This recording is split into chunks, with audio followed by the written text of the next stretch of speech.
SSC में जो लोग एमटीएस का फॉर्म भर दिए हैं या जो हवलदार का फॉर्म भर दिए हैं उसका बारीकी से सिलेबस क्या होने वाला है। बहुत सारा सिलेबस आप लोग जानते भी होंगे, देखे भी होंगे, लेकिन अभी जो आपको पता चलेगा यानी जो आप समझ पाएंगे इस सिलेबस से वो ये होगा कि आपको तैयारी करने का नजरिया मिलेगा कि किस प्रकार से पढ़ाई कर करके हम अच्छे से इसमें स्कोर कर पाएंगे और किस दिशा के साथ हमको पढ़ाई करना चाहिए। अगर 90 में से करीब करीब 70 से 75 से 80 क्वेश्चन हम सही कर रहे हैं तो सबसे बेस्ट रिजल्ट किसका होगा? आप ही का होगा। बहुत ज्यादा पढ़ने का क्या जरूरत है? आप ही बताइए कि मैथ बहुत ज्यादा पढ़ने का क्या जरूरत है, रीजनिंग बहुत ज्यादा पढ़ने का क्या जरूरत है? कुछ लिमिट टॉपिक जो कि हिट टॉपिक है, हमेशा वहां से प्रश्न पूछा गया है, वही पढ़ लेंगे हम और अच्छे से स्कोर कर लेंगे। आपको इतना जरूर समझना पड़ेगा कि अगर हमको एसएससी में जॉब लेना है तो पढ़ाई बहुत करना पड़ेगा, रिजल्ट अच्छे से क्वालिफाई करना पड़ेगा। आइए समझते हैं हम लोग एसएससी, एमटीएस और हवलदार के लिए सिलेबस और स्ट्रेटजी आपको हम साथ साथ बताते चल रहे हैं। ये सब चीज को नोट भी कर लीजिएगा, साथ में ध्यान रख करके चलिएगा तो बहुत अच्छा होगा। अगर हम सेक्शन 1 का बात करते हैं, आप फॉर्म भर दिए, आपका एडमिट कार्ड आ जाएगा और सबसे पहले जो एग्जाम होगा आपका सेक्शन 1 का होगा। संभवतः एक ही दिन दोनों एग्जाम आपका लिया जाएगा, शिफ्ट अलग अलग हो सकता है, टाइमिंग अलग अलग हो सकता है, एक ही दिन लिया जाएगा।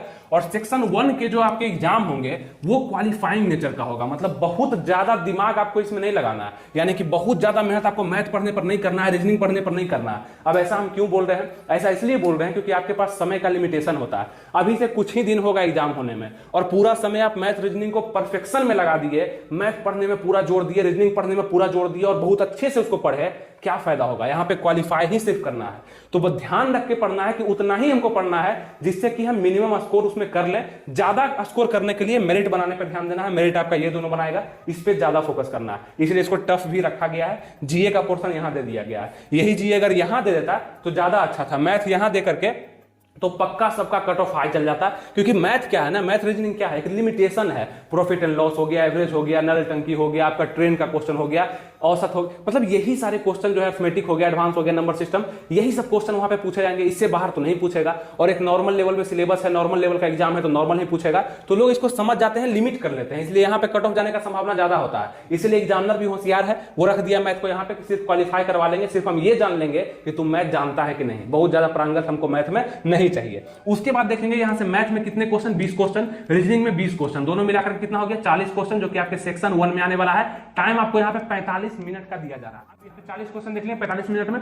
तो इसको बनाने के लिए आपको क्या करना पड़ेगा कि मैथ रीजनिंग के क्वेश्चन थोड़ा समय ज्यादा लेते हैं, इस कारण से एग्जामिनर सोचा कि चलो 5 मिनट एक्स्ट्रा तुमको हम दे देते हैं, लेकिन यहाँ पे आपको ऐसा नहीं मिलेगा। आइए सबसे पहले इसको समझते हैं। यह हो गया टोटल क्वेश्चन 40, मार्क्स इसमें मिलेगा 120, जो कि आपको बताया कि एक क्वेश्चन जो है 3 मार्क्स का है तो 3 नंबर मिलेगा एक क्वेश्चन के लिए। निगेटिव मार्किंग इसमें नहीं है, यह भी आपको फायदा है सेक्शन 1 में कि निगेटिव मार्किंग नहीं है। तो बहुत ज्यादा पढ़ने का क्या जरूरत है? आप ही बताइए कि मैथ बहुत ज्यादा पढ़ने का क्या जरूरत है, रीजनिंग बहुत ज्यादा पढ़ने का क्या जरूरत है? कुछ लिमिट टॉपिक जो कि हिट टॉपिक है, हमेशा वहां से प्रश्न पूछा गया है, वही पढ़ लेंगे हम और अच्छे से स्कोर कर लेंगे। नॉर्मल 50% 60% स्कोर कर लिए, मैक्सिमम हो गया उतना। 80% स्कोर इसमें नहीं करना। किसमें? मैथ और रीजनिंग में। तो जितने भी नए लोग होंगे, नए छात्र होंगे, इसको भरेंगे, वो समझ रहे होंगे कहां पे हमको मेहनत बर्बाद नहीं करना है और कहां पे करना है ज्यादा मेहनत। ठीक है, इस पे ज्यादा नहीं, ज्यादा से ज्यादा 50 से 60% स्कोर का आप लेकर के चलिए। 45-50 भी आ जाएगा परसेंट स्कोर तो आराम से आप इसमें क्वालिफाई कर जाएंगे और उसके बाद आपका सेकंड कॉपी भी चेक हो जाएगा और कोई दिक्कत नहीं होगा। अब मेन आता है, सबसे मेन, जो कि आपका लाइफ बनाएगा, सेक्शन 2। क्यों हम ऐसा बोल रहे हैं? क्योंकि ये आपका मेरिट बनाएगा। मेरिट क्या होता है? तो आपको अंतिम तक यही पहुंचाएगा, यानी कि सबसे पहले रिटर्न में सेलेक्ट होने के बाद अगर पीटी देने का मौका मिले हवलदार के लिए तो यही कराएगा। अगर इसमें अच्छा नंबर होगा तब आप पीटी दे पाएंगे, और अगर एमटीएस डाले हैं तो डॉक्यूमेंट वेरिफिकेशन तब होगा जब रिटर्न क्वालिफाई करेंगे। रिटर्न कब क्वालिफाई करेंगे? जब आपका सेकंड सेक्शन में नंबर अच्छा होगा, यानी कि आप इसमें क्वालिफाई करेंगे तब। ठीक है, तो मेरिट तक आपको कौन पहुंचाएगा, मतलब अंतिम कट ऑफ में कौन लाएगा? तो ये लाएगा आपका सेकेंड सेक्शन, आपको ले आएगा अंतिम मेरिट तक। क्वेश्चन कितने पूछे जाएंगे इसमें? 50। यहां क्या देखे? 40 क्वेश्चन, यहां क्या देखे? 50 क्वेश्चन। ठीक है, कोई दिक्कत नहीं है। मार्क्स कितना हो गया? 150, क्योंकि एक क्वेश्चन 3 नंबर का।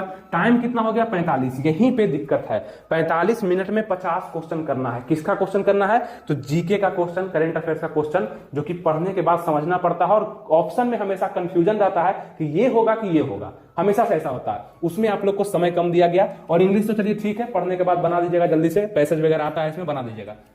45 मिनट में कितना क्वेश्चन? तो 50 क्वेश्चन निगेटिव मार्किंग के साथ। तो ये टफ लग रहा है थोड़ा सा, मतलब देखने में लगा कि चलो इस सिलेबस को बस बांटा गया, लेकिन ऐसा नहीं है। इस पे थोड़ा सा इजी किया गया और यहाँ पे जितना भी इसमें इजी किया गया, टोटल इसका टफ उठा करके यहाँ घुसा दिया गया। ठीक है, जिसमें देखेंगे निगेटिव मार्किंग 1/3 है, यानी 3 क्वेश्चन गलती करिएगा तो एक क्वेश्चन का पूरा मार्क्स आपसे काट लिया जाएगा। ये चीज है। ठीक है, 3 क्वेश्चन गलती करिएगा तो 3 नंबर काट लिया जाएगा, जो कि एक क्वेश्चन का पूरा मार्क्स है। 90 मिनट और 90 क्वेश्चन किस तरह से मैनेजमेंट हमको करना है, किस तरह से पढ़ाई करना है, किस सब्जेक्ट पे ज्यादा फोकस करना है, ताकि हम अच्छे से जल्दी से उसका जवाब दे दें। 1 मिनट से कम में जवाब देने का हर एक क्वेश्चन का हम प्रयास करें, ताकि कभी भी मेरे पास समय का दिक्कत ना हो। ये बहुत बड़ा दिक्कत एसएससी के एग्जाम में देखा जाता है। टाइम मैनेजमेंट अच्छे लोगों से नहीं हो पाता, चाहे वो कितना भी पढ़े हुआ। इसका सीधा एग्जाम्पल है कि अगर उनके पास ये पेपर आप दे दीजिएगा, जो मतलब इसका एग्जाम दिए और डिस्क्वालीफाई हो गए, अलग से उनको अगर पेपर दीजिएगा और उसको 1-2 घंटा का समय अगर दीजिएगा, तो टोटल क्वेश्चन को बना देगा, लेकिन 90 मिनट में वो नहीं बना पाएगा। टाइम मैनेजमेंट इसी को कहते हैं, क्योंकि उसका टाइम मैनेजमेंट अच्छा नहीं था, समय ज्यादा लेता था क्वेश्चन को बनाने में, इस कारण से नहीं बन पाया। जो कि आपको ध्यान देकर के चलना है। ये कैसे ध्यान होगा, ये बहुत बड़ा बात है। आपको लग रहा होगा कि ये तो हो जाएगा, एग्जाम में बैठेंगे जो क्वेश्चन बनेगा तो बना देंगे, नहीं बनेगा नहीं बनाएंगे, नहीं। यहां पर भी सोचना पड़ता है। क्या सोचना पड़ता है कि अगर मैथ का कोई क्वेश्चन, मैथ में 3-4 क्वेश्चन ऐसा होगा जो कि आपसे नहीं बनेगा, मतलब हमेशा टफ लगेगा, सबको टफ लगेगा, वो जान करके दिया था कि आपका समय खराब हो, टाइम आपका किल हो, ताकि आप इस एग्जाम को डिस्क्वालीफाई कर जाएं। अब के एग्जाम का यही खासियत है कि वो सिलेक्शन करवाना नहीं चाहता है, वो चाहता है कि आप किस तरह से रिजेक्ट हो सकते हैं। तो वो पूरा तरीका खोजता है कि आपको रिजेक्ट हम कैसे कर दें। वो आप फंस जाते हैं टाइम मैनेजमेंट के कारण। ये मतलब रिजिड हो जाएगा किसी प्रश्न की, हम इसको बना के ही दम लेंगे और वो भी रिजिड हो जाएगा, तो बनेगा ही नहीं आपसे। वो चाहे रीजनिंग का भी क्वेश्चन हो सकता है, मैथ का भी हो सकता है, या किसी भी का भी क्वेश्चन हो सकता है, तो उसको छोड़ करके स्किप करके आगे बढ़ना ही कला है। ठीक है, अगर आपको जॉब लेना है तो। यहां पे जनरल अवेयरनेस से क्वेश्चन आएगा 25 क्वेश्चन, इंग्लिश से क्वेश्चन आएगा 25 क्वेश्चन। अब यहां पे हम लोग को क्या करना चाहिए? ठीक है, ये मेरिट बनाएगा और ये हमको अंतिम तक पहुंचाएगा, तो हमको सबसे अच्छा यहां पे क्या मतलब करना चाहिए हम बताते हैं। इंग्लिश पे सबसे ज्यादा फोकस करना चाहिए। क्यों करना चाहिए? क्योंकि जनरल अवेयरनेस का जो पार्ट होता है ना, ये थोड़ा सा कंफ्यूजन हमेशा से है, शुरू से है, आज भी है और रहेगा भी, क्योंकि इसका वर्ल्ड बहुत बड़ा है। जीके का किताब आप पलटना शुरू करिएगा और वहां से हो सकता है क्वेश्चन नहीं भी आए, क्योंकि जीके का कोई था ही नहीं है, कोई लेवल ही नहीं है कि यहां तक पूछा जाएगा। कुछ भी पूछ दिया जाएगा, करंट अफेयर्स कहीं से भी दे दिया जाएगा, है ना, इस तरह का किया जाता है। तो जनरल अवेयरनेस में हमेशा से एसएससी के बच्चों का रिजल्ट थोड़ा सा कम होता है, यानी कि देखेंगे वहां पे मार्क्स थोड़ा सा कम आता है। इसका कारण यही है कि कंफ्यूजन रहता है। अब इंग्लिश तो लिमिट है, इंग्लिश में तो वही कंप्रीहेंशन आएगा, वही वॉइस नरेशन टेंस पूछे जाएंगे आपको, ये तो लिमिट है। इसको अगर आप कंप्लीट कर लिए हैं, 10-15 ऐसे चैप्टर है जो कि क्वेश्चन पूछा जाता है, आप एंटोनिम सिनोनिम रख लिए हैं, थोड़ा सा वन वर्ड सब्स्टिट्यूशन कर लिए हैं, पैसेज वगैरह आपका थोड़ा सा अच्छा है, तो इंग्लिश में आप अच्छा स्कोर कर सकते हैं। यानी 25 में से आप लोग को 23 का टारगेट हमेशा लेकर के कम से कम चलना है। 1-2 नंबर कम भी आ गया फिर भी मैनेज कर लेंगे, क्योंकि हमें पता है कि यहाँ पे 50 से 60% का स्कोर कर पाना भी बहुत के लिए मुश्किल हो जाता है, गलती बहुत ज्यादा हो जाता है। और जैसे ही आप गलती का कदम उठाए, यानी क्वेश्चन गलत होना शुरू हुआ, तो ये भी आपको मारेगा, यानी नेगेटिव मार्किंग बहुत बार थर्ड का है, ये और आपको बैक लेकर के जाएगा। तो थोड़ा सा यहाँ पर रिस्क जो कम करता है वो इंग्लिश है, जो कि लिमिट में है, तो इसको आप कर सकते हैं। ये अनलिमिटेड है, इसको भी करना है, ऐसा नहीं कि नहीं करना, जितना क्षमता है लगा देना है, लेकिन ज्यादा पहले इसको कर लेना है। 25 में से 23 कंफर्म होने के बाद इस पर ध्यान देना है, तो ज्यादा अच्छा आप कर रहे होंगे। ठीक है, आपको ये समझ में आ रहा होगा हम क्यों ऐसा बोल रहे हैं। हम उन लोगों के लिए भी ज्यादा बोल रहे हैं जिनके पास थोड़ा सा भी नजरिया नहीं है पढ़ने का, कि कैसे पढ़े, क्या पढ़े, बहुत ज्यादा किसको पढ़े, बहुत कम किसको पढ़े, अच्छे से किसको पढ़े, थोड़ा सा कम किसको पढ़ सकते हैं। तो आप थोड़ा सा फिर से इस वीडियो को देख लीजिएगा, अच्छे से एक वे में आपको समझ में आएगा,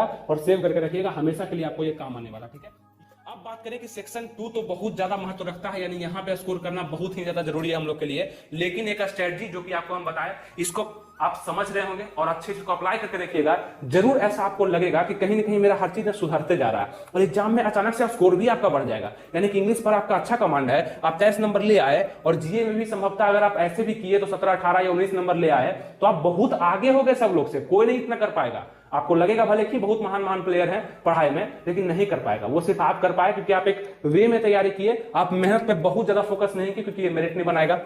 रीजनिंग पे बहुत ज्यादा मेहनत नहीं की, क्योंकि मेरिट नहीं बनाएगा, जो बनाएगा उस पर ज्यादा मेहनत की है। इस चीज को आप समझ पाए, उम्मीद है सब चीज अच्छे समझ में आया होगा, और यही दोनों को आप लोग लेकर के अच्छे से चलिए और इसमें पास कर जाइए, बस आपका सब चीज अच्छा हो जाएगा। और नेगेटिव मार्किंग को भी थोड़ा सा ध्यान में रखिएगा। हम उम्मीद करते हैं कि सेक्शन 1 और सेक्शन 2 के तहत आपको ये समझ में आया होगा, हमको मेहनत ज्यादा कहां करना है और कहां पे काम चलाओ, मेहनत करके इसको जरूर पार लगा लेना है।